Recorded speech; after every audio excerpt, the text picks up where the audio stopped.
वन्दे विनिश्चयसागरं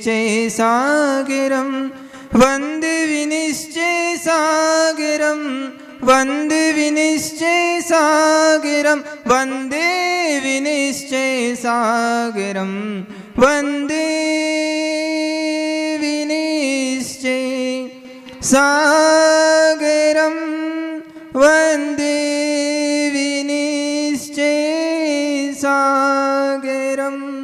वन्दे विनिश्चयसागरं।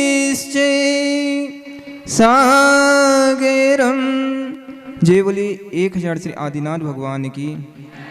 परम पूज्य गणाचार्य श्री 108 विराग सागर जी महाराज की।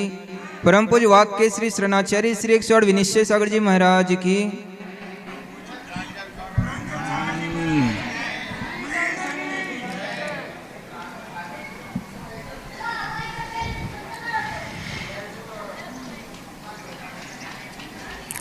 भक्तामर स्तोत्र, भक्तामर स्तोत्र।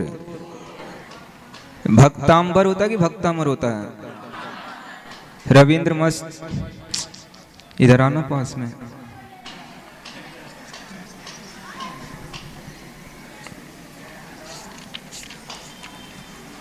बोलो बोलो भक्तामर स्तोत्र। भक्तांबर नहीं है, भक्तांबर नहीं है, भक्तामर। भक्ता मर मर भक्तामर। भक्तांबर नहीं बोलना, भक्तामर बोलना, ठीक है? वो क्या है, पुराने आदत है सबको भक्तांबर की। आप पुस्तक खोलना, उसमें सबसे ऊपर ही लिखा है भक्तामर स्तोत्र लिखा।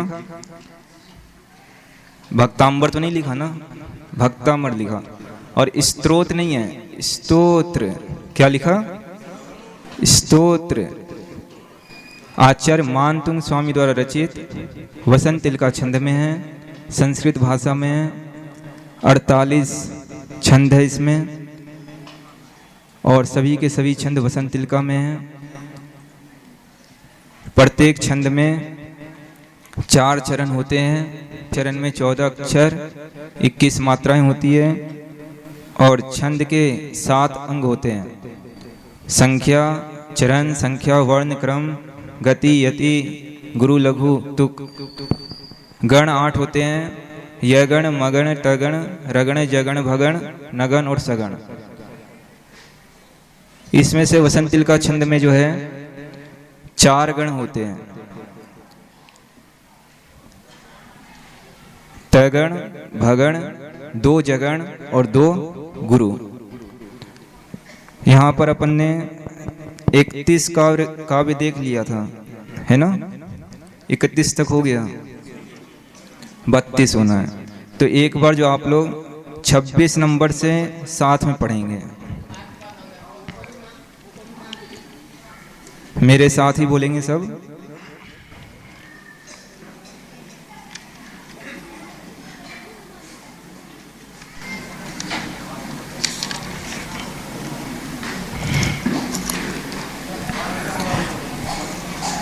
तुभ्यं नमस्ते भुवनार्तिहराय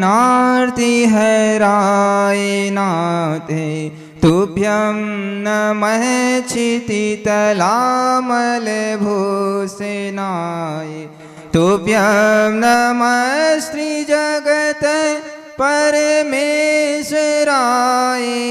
तुभ्यं नमो जिन भवोदधिशोषणाय। को विस्मयोत्र यदि नाम गुणे रसेसिस। तम संश्रितो निरवकाशतया मुनीसे। दोषे रूपात् विविधाश्रय जाति गर्वे।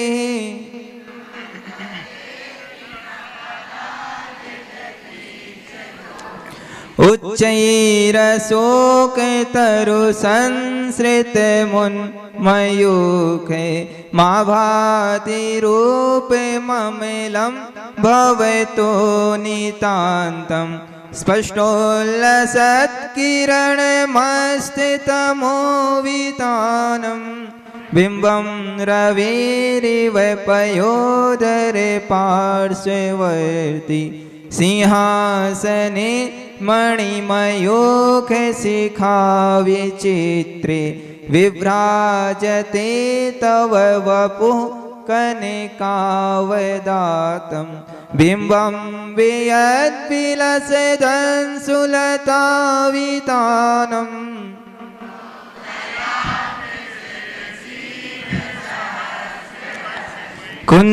कुन्दावदाति चलचामर चारुशोभं विभ्राजते तव वपुः कलिधौतिकान्तम्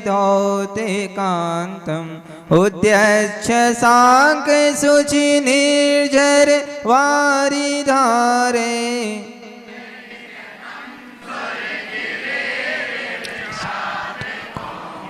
छत्रत्रयं तव विभाति शशाङ्के कान्ते मुच्चैस्थितं स्थगितभानुकरप्रतापं मुक्ताफलप्रकरजालविवृद्धशोभम्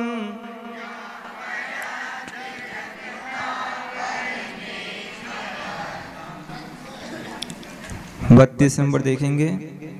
गंभीर गंभीर गंभीर तार रव पूरित पूरित दिग विभागस विभागस गंभीर तार रव पूरित दिग विभागस गंभीर तार रव पूरित दिग विभागस गंभीर गंभीर तार रव पूरित दिग विभागस गंभीर गंभीर तार रव पूरित दिग विभागस गंभीर तार रव पूरित दिग विभागस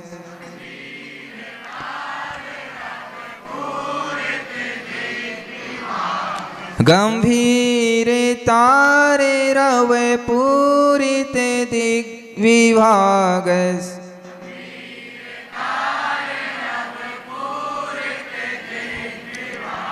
गंभीर तारे रव पूरित दिग विभागस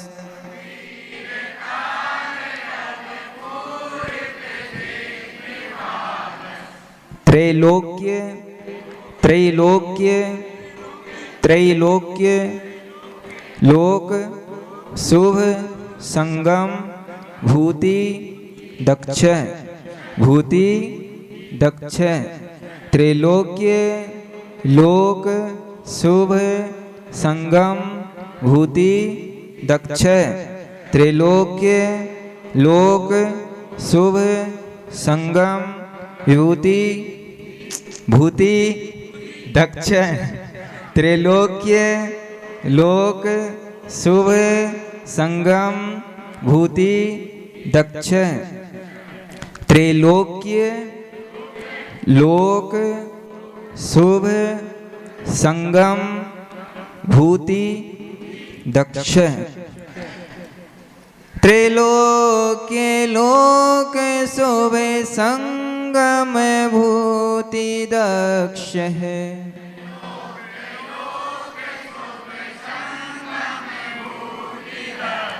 त्रैलोक्य लोक शुभ संगम भूति दक्ष है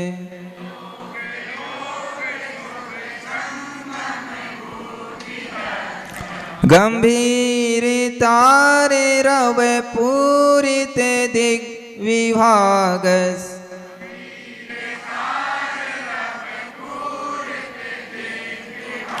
त्रैलोक्य लोक शुभ संगम भूति दक्ष है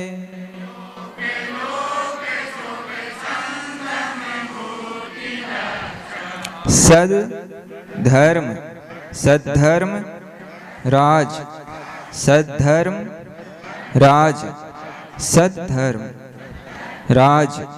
जय घोषण घोषकः सन, सद धर्म राज जय घोषण घोषकः सन, सद धर्म राज जय घोषण घोषकः सन, सद्धर्म राज जय घोषण घोषकः सन। सद्धर्म राज जय घोषण घोषकः सन,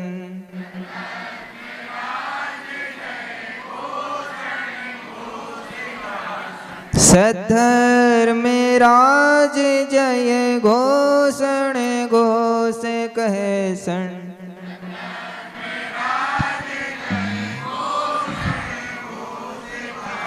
सद्धर्म राज जय घोषण घोषकः सन।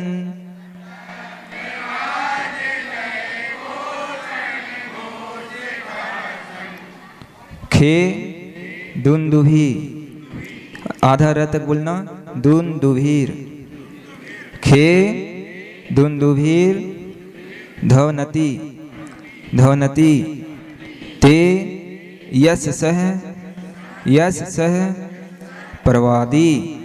खे दुंदुभीर धवनति ते यस सह प्रवादी। खे दुंदुभीर धवनति धवनति ते यस सह प्रवादी। खे दुंदुभीर धवनति ते यस सह प्रवादी। खे दुंदुभीर धवनति ते यस सह प्रवादी। खे दुंदुभीर धवनति ते यस सह प्रवादी।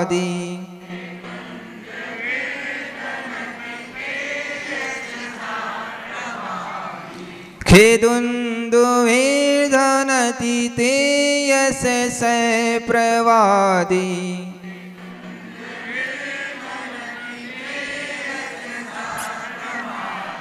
खे दुंदुभीर धवनति ते यस सह प्रवादी।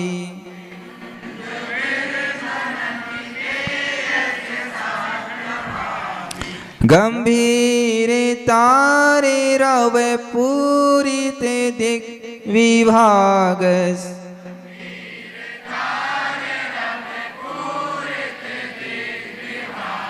त्रैलोक्य लोक शुभ संगम भूति दक्ष है।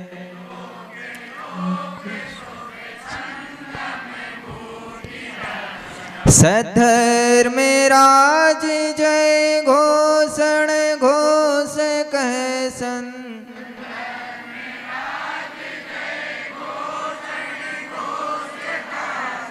खे दुंदुभीर धवनति ते यस सह प्रवादी।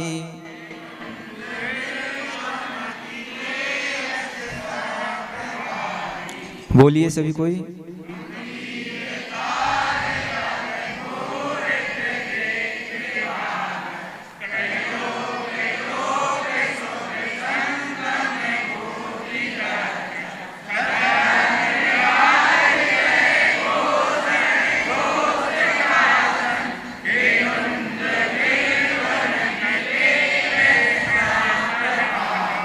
फिर से बोलिए।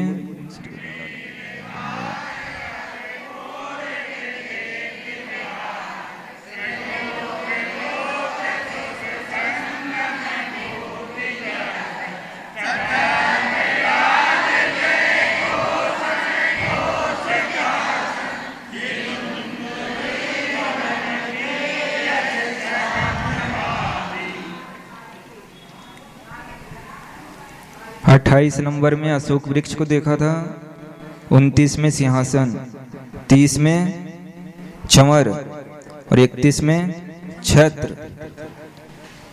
ये क्या है? अष्ट प्रातिहार्य का कथन चल रहा है। तो अशोक वृक्ष, सिंहासन, चंवर, 64 चंवर और छत्र कितने? 3 छत्र। अब इसके बाद है दुंदुभी। दुंदुभी का मतलब समझते ही आप लोग सभी कोई, कि जिसको आपको सुनने में अच्छा नहीं लगता है उसको कहते हैं दुंदुभी। अगर संगीत तेज बज जाए तो कान बंद कर लेते हो या कहते हो हल्ला हो रहा है, काय को चिल्ला रहा है, काय को बजा, बंद कर दो, पूजन नहीं हो पा रही, हमें माला फेरना है, हमें स्वाध्याय करना है, डिस्टर्ब हो रहे हैं। यहाँ अगर संगीत में चल रहा विधान, अगर कोई नहीं बैठा यहाँ पर अपने मंदिर में कर रहा हो, उससे पूछना कितना दिक्कत होता है उसको। देख लेना, समझ लेना। अगर जिसको मन में विकल्प आ रहा है कि जिनेन्द्र भगवान के पास क्यों धुंधुवी बज रही, क्यों बाजे बज रहे, ये तो कुछ भी नहीं है, ये तो सुई की नोक बराबर भी नहीं है। जितने प्रकार के इस विश्व में वाद्य यंत्र है ही नहीं वर्तमान में, तो वो सब कौन बजाता है? देव। देवों द्वारा इतने सुंदर ढंग से, इतने सुंदर स्वर लहरी के साथ अनेक प्रकार के बाजे एक साथ गुंजायमान होते हैं, हर्ष का माहौल होता है। क्यों बजाते हैं पता है? ताकि जो घर में सो रहे हैं, जो जिनेन्द्र भगवान के चरणों में नहीं आ पाए, उनको पता चल जाए कि जिनेन्द्र भगवान का समूसरण आ गया है, जाग जाओ, पहुंच जाओ वहां तक। नहीं, हल्ला हो रहा है, हम तो यहाँ से दूसरी जगह जाएंगे, आज चलो चौधन भाई मंदिर में चले जाएंगे, वो काकागंज में चले जाएंगे, यहाँ तो हल्ला हो रहा है ना, बाजे बजते कान में सहन नहीं होता। तुम जिनेन्द्र भगवान की जय बोलने में शर्माते हो, समझ लेना तुम्हारा जय कोई नहीं बोलेगा। तुम्हें अपना जय बुलवाना है तो तुम जिनेन्द्र भगवान की जय बोलो, शर्माना नहीं चाहिए। जिनेन्द्र भगवान की जय बोलने में काहे को शर्म? जितने कंठ में प्राण है, जितनी ताकत है, सब ऊर्जा लगा दो, इतने जोर से बोलना चाहिए कि पता चल जाए सबको कि हम भी जिनेन्द्र भगवान के भक्त हैं। शर्माते हैं, बाजा अगर बज जाए कितना तकलीफ होता है, जबकि जिनेन्द्र भगवान के समक्ष वाद्य यंत्र बजना चाहिए।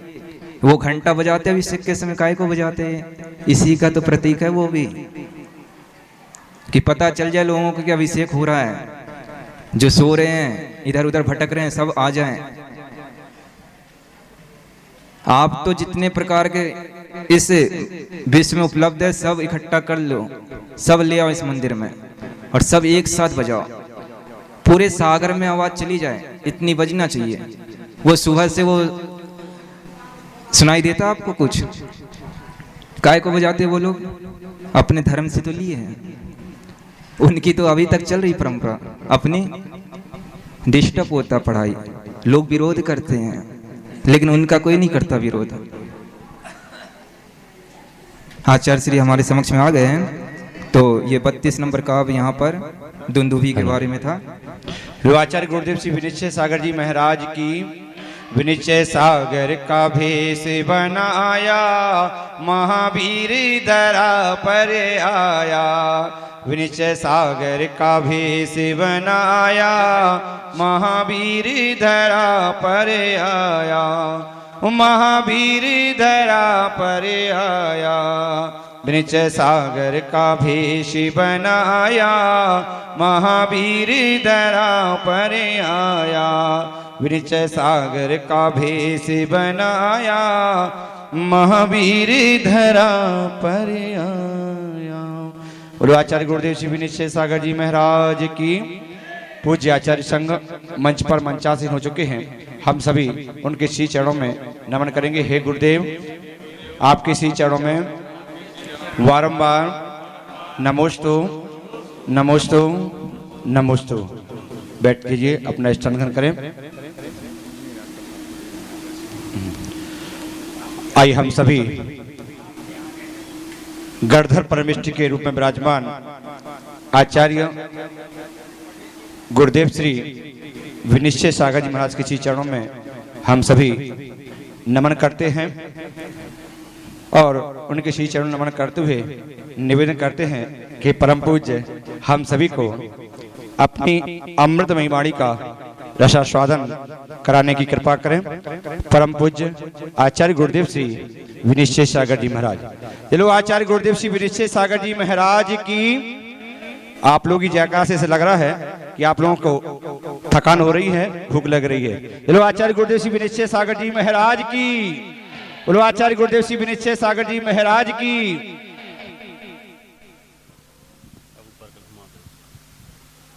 और ऊपर करो थोड़ा सा बस, ठीक है।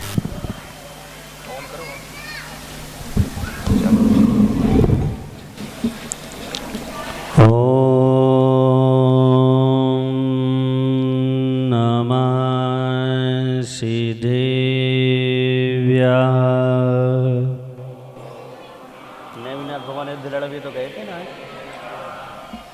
ओम नमः सिद्धेव्याय।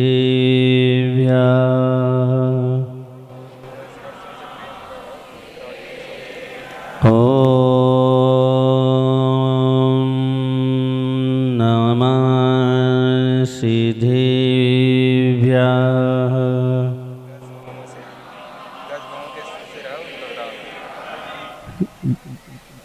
जय बोले अंतानंद सिद्ध परमेष्टि भगवान की, जय बोले आदि ब्रह्म आदिनाथ भगवान की, जय बोले 1080 नेमिनाथ भगवान की, जय बोले गुरुदेव आचार्य श्री विरक्त सागर जी महाराज जी की।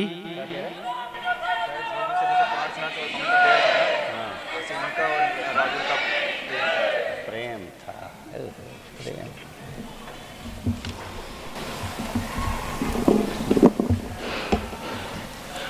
भव्य आत्माओं, ऐसा एक व्यक्तित्व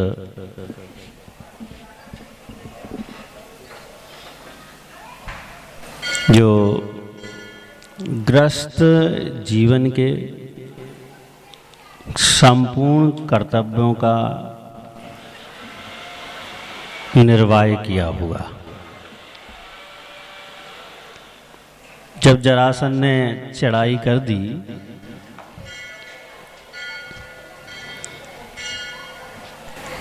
देवों द्वारा रथ प्रदान किया गया उन्हें युद्ध लड़ने के लिए, और जिस ओर उनका रथ चला जाता उस ओर सेना सोमी ही परास्त हो जाती।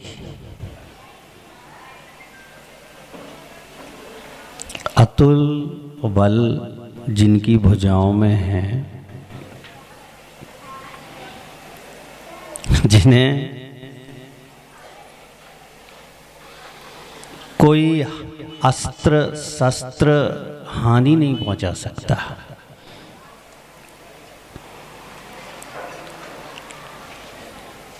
किसान जब बीज लेता है उसे बीज नहीं दिखाई देता, उसे फसल दिखाई देती है उस बीज में। कुमार जब खदान पहुंचकर मिट्टी खोदता है तो उसके दिमाग में मिट्टी नहीं होती, उसके दिमाग में घड़ा होता है।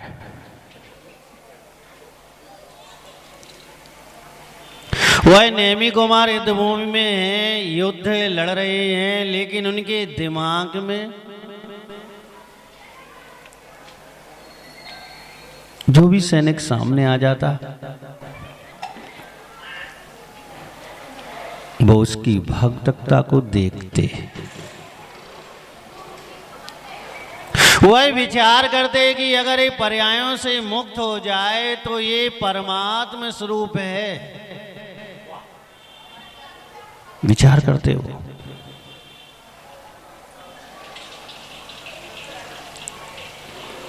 ऐसे नेमिनाथ भगवान जो बालयति तीर्थंकरों में सम्मिलित हैं। आप देखिए राग की प्रगाढ़ता देखिए, राजुल का उनका 10 भावों से प्रेम संबंध था। निरंतर लगातार 10 भाव से वह उनकी प्रेम का थी। उन्होंने इन 10 भावों में उसी जीव से जिसने नारी पर्याय पाया और उसी से विवाह किया। लेकिन जब समझ में आ गया और दिमाग में ये बैठ गया कि अब संसार बढ़ाने का कार्य करना ही नहीं है,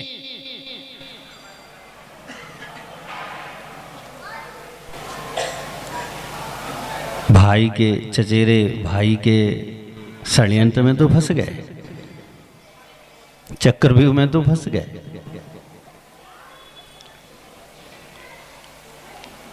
मन नहीं होते हुए भी तैयार हो गए। लेकिन जैसा उपादान होता है वैसे निमित्त मिलते हैं, और हृदय में उपादान तो ऐसा था कि बाल यति ही होना है, ये उपादान था। उपादान जब प्रबल हो जाता है तो निमित्त की चलती नहीं है। इसलिए निमित्त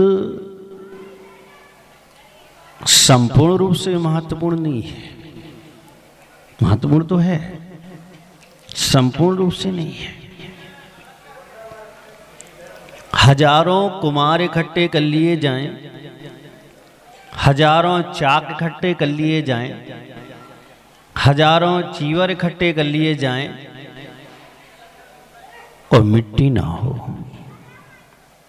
एक भी घड़ा नहीं बन सकता। और सब कुछ मिट्टी नहीं है,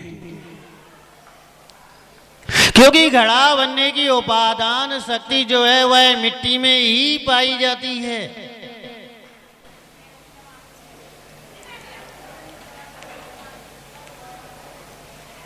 नैमी कुमार की उपादान शक्ति बाल यति की ओर प्रेरित कर रही थी, और सामने ऐसे निमित्त जुटाए गए, ऐसे निमित्त जुटाए गए कि लोग ये सोच रहे थे कि इनके अहित में है, लेकिन वह उनके बहुत बहुत हित में परिवर्तित हो गए।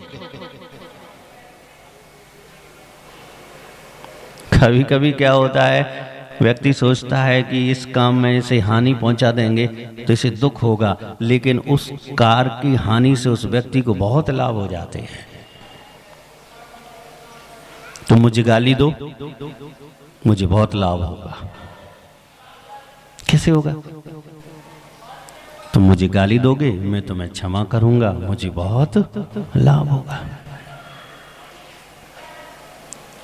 यह तो हमारे ऊपर निर्भर करता है कि हम उस प्रतिक्रिया का क्या जवाब दे रहे हैं, उस प्रतिक्रिया पर क्या चिंतन कर रहे हैं, क्या मनन कर रहे हैं। वहां पर घबराए हुए व्यक्तियों ने कि जिसने नाग सैया को कुचल डाला हो, जिसने मुंह से जो शंख कोई नहीं बजा पाता हो वो नासिका से बजा दिया हो,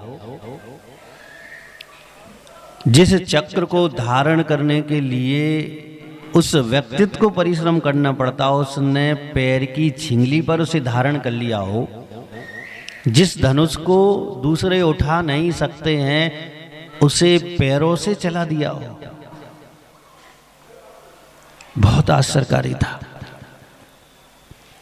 और इस दृश्य ने सामने वाले की जमीन कंपायमान कर दी, हृदय को कपा दिया, भयभीत कर दिया कि यही शक्ति अगर प्रकट होती रही तो हाथ से सब कुछ निकल जाएगा।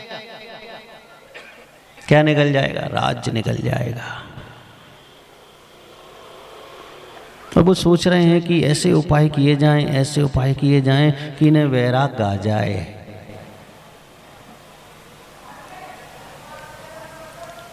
और वैराग्य तो आना था, क्योंकि उपादान वैसा ही था। आप एक बात समझ लेना, उपादान बहुत समर्थवान होता है, और जैसी शक्ति हमारे अंदर उपादान जागृत होगा वैसा ही कार्य हमारे द्वारा संपादित होगा। कोई कुछ भी कहे, मैं ये कर लूंगा, मैं ये कर लूंगा, कब कर पाएगा?